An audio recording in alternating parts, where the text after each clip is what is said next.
मैं आपसे एक क्वेश्चन पूछता हूँ, ये जो हम millions of apps and websites use करते हैं, ये सब बनते कैसे हैं? अगर पता है आपको तो कमेंट सेक्शन में बताओ, अगर नहीं पता है तो मैं बता देता हूँ प्रोग्रामिंग से। तो आज की वीडियो में हम यही डिस्कस करने वाले हैं कि व्हाट इज प्रोग्रामिंग। हम एक सिंपल एग्जांपल से स्टार्ट करते हैं। फॉर एग्जांपल मैं ग्रोसरी स्टोर चला रहा हूं। अब वहां पे कस्टमर्स आएंगे, मुझे उनको सामान बेचना भी है, बिल्स भी कैलकुलेट करने और कैश भी कलेक्ट करना है। अब ये सारी चीजें मैं अकेले तो नहीं कर सकता, इसलिए मैं कुछ लोगों को हायर करूंगा। लेकिन जिन लोगों को मैं हायर करूंगा उनको पहले से तो ये सारी चीजें नहीं आती होंगी, इसलिए मैं उनको सिखाऊंगा कि बिल्स कैलकुलेट कैसे करते हैं, और फिर जाके वो मेरे ग्रोसरी स्टोर में बिल्स कैलकुलेट कर पाएंगे। लेकिन तब क्या अगर एक बड़ा ऑर्डर आया?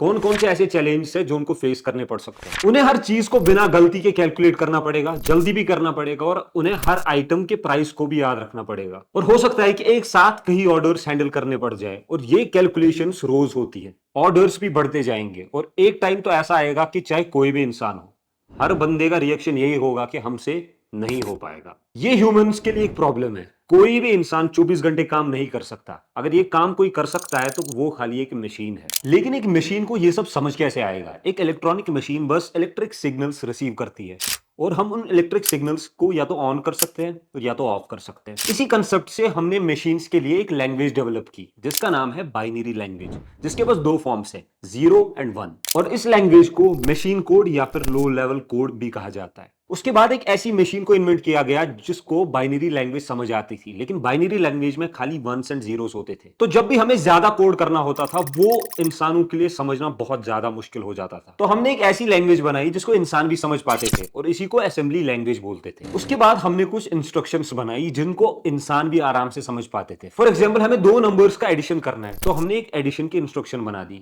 या हमें दो नंबर्स का डिवीजन करना है तो हमने डिवीजन इंस्ट्रक्शन बना दी। इस सब के बावजूद मशीन इन सब इंस्ट्रक्शंस को नहीं समझ पाती थी। तो असेंबली लैंग्वेज को मशीन कोड में कन्वर्ट करने के लिए हमने एक असेंबलर का इन्वेंशन किया, जो कि एक ट्रांसलेटर का काम करता था। जब कोड बाइनरी लैंग्वेज में कन्वर्ट होता है, उसके बाद एक मशीन को समझ आता है कि करना क्या है, और उसके बाद हमें वो रिजल्ट देता है। अब यहाँ हो क्या रहा है? हम एक मशीन को कुछ चीजें सिखा रहे हैं और कुछ चीजें करवा रहे हैं, और एक्चुअल सेंस में इसी को प्रोग्रामिंग बोलते हैं। Assembly language was the first generation of programming. वक्त के साथ साथ इंसानों की जरूरतें भी बढ़ती गई, लेकिन एडवांस चीजों को आसान बनाने के लिए असेंबली लैंग्वेज काफी नहीं थी। इसीलिए फिर डिफरेंट लैंग्वेज पे काम होना शुरू कर दिया, और इसी तरीके से हमें हमारी पहली हाई लेवल लैंग्वेज मिली जिसका नाम था फोर्ट्रान। फोर्ट्रान पहली हाई लेवल लैंग्वेज थी, लेकिन इसकी बेस असेंबली लैंग्वेज थी। अगर आप मशीन को हाई लेवल लैंग्वेज में समझाना चाहते हो, उस चीज के लिए हमें एक ट्रांसलेटर की जरूरत पड़ती है, जिसे हम कंपाइलर कहते हैं। कंपाइलर हाई लेवल लैंग्वेज को मशीन कोड में कन्वर्ट करने में हेल्प करता है। उसके बाद बहुत सारी प्रोग्रामिंग लैंग्वेज डेवलप हुई, लेकिन सबसे ज्यादा फेमस हुई सी लैंग्वेज।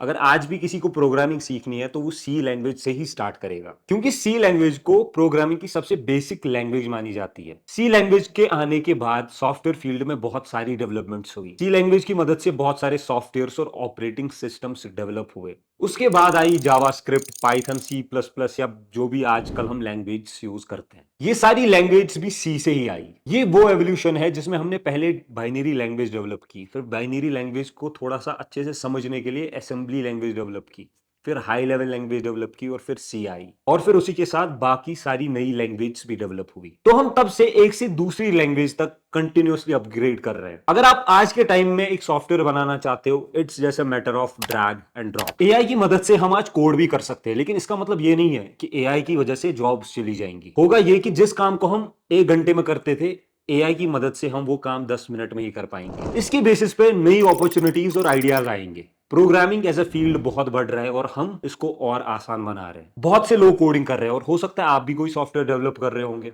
मैं ये वीडियो इसलिए बना रहा हूं ताकि आप लोगों को समझ आ सके कि मशीन के अंदर ये सब काम कैसे करता है। इंसानों की जरूरतें कभी खत्म नहीं होंगी, और इंसान बहुत लेजी भी है, इसलिए हम अपना काम मशीन से करवाएंगे। अब अगर हमें अपना काम मशीन से करवाना है, हमें उसके लिए सॉफ्टवेयर्स बनाने पड़ेंगे, और अगर हमें सॉफ्टवेयर्स बनाने हैं, exactly we need to learn programming. तो अगर आपको प्रोग्रामिंग सीखनी है, हम इसी चैनल पे फ्यूचर में बहुत सारे ट्यूटोरियल्स लाने वाले हैं, तो सब्सक्राइब करके रखो। And if you have any doubts regarding programming, comment section में पूछो। सी यू इन नेक्स्ट वीडियो, तब तक के लिए बाय।